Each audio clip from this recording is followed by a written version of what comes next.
Pejim-baovao afantanteraka kosa indray dia Voasoketa miaro olon-dratsy ny solombavam-bahoakan'i Betroka Nicolas Randrianasolo. Mikasika ny feo sy ny vaovao miely momba izay dia mitondra fanazavana ny depioté Nicolas Randrianasolo. Nambarany ary fa tsy olon-dratsy no narovany ary nanatanteraka ny asa amin'ny mahasolombavam-bahoaka azy ny tenany. Nosoritany ihany koa fa raharaha eo amin'ny samy zandary no nitrangatany Betroka ary efa misy ny fifanantonana dia hoserentsika izay fanazavana izay.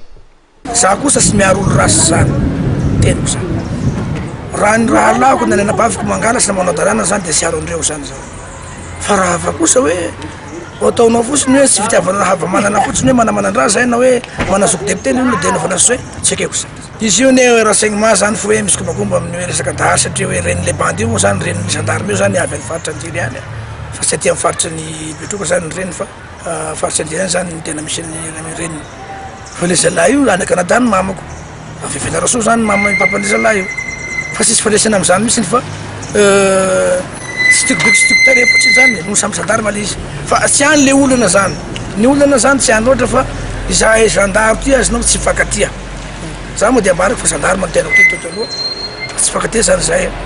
zany amin'ny fialorana fotsiny izy ka iaho zany dia manao soava amin'ny namana rehetrarehetra hoe io moa ny politika atao eto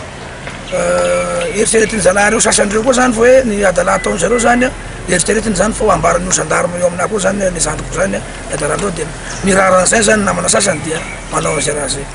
ka io zany moa efa mifampiresaka foana zay skomanda gendarmerie fa zarevana manokana zavatra zay satria le raha salama koa moa zany hitanao fa tsy dia avy amindreo loatra koa natonga le zavatra salama zany fa avy amin'ny tafika no nagnenjika le bandizandro koa zany avy aty amin'ny tafika ihany ka spécial développemental satria moa zany tamimaly ny anao tamin'ny lehibe amin'ny lehibe nay sy nambaratongany moa zany dia fa misy instruction zany meny anakay hoe tsy misy fanatonana zavatra zay zany satria manjary hita zavatra betabela izy ireo moa zany misingiziny mahalohany maramila ny zareo za koa raha madala fa za koa aloha maramila fa mpana politika ny tena zao amin'izao fotoana zao mety misoresiny amin'ny vavany kanefa kosa tsy ilana ny zavatra hoe fanontonana eto satria zay zany agnatin'ny fanjakana zay zo